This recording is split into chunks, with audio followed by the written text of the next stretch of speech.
Ula değme benim bu sineme, geçti benden, geçti benden.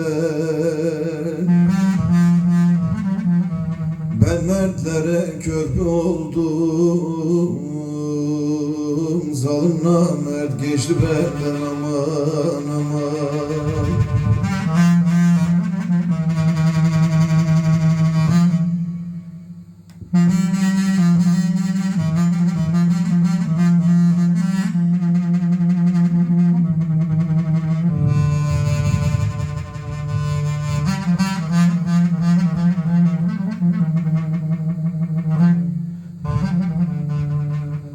Nasıl diyem sırrım ya da her gün ağlıyorum o da.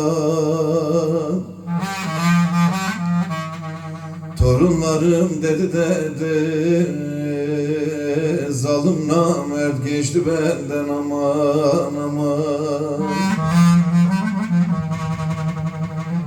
Torunlarım dedi zalim namert geçti benden, aman aman.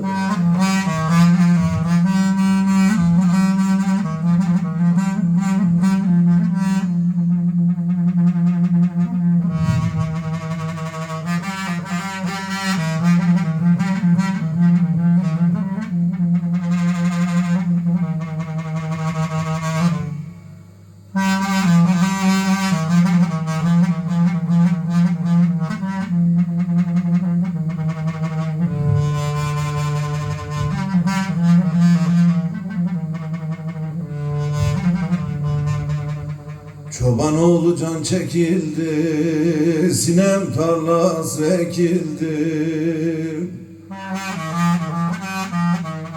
Saç ağardı, bel büküldü, zalim namert geçti benden, aman aman. Saç ağardı, bel büküldü, zalim namert geçti benden, aman aman.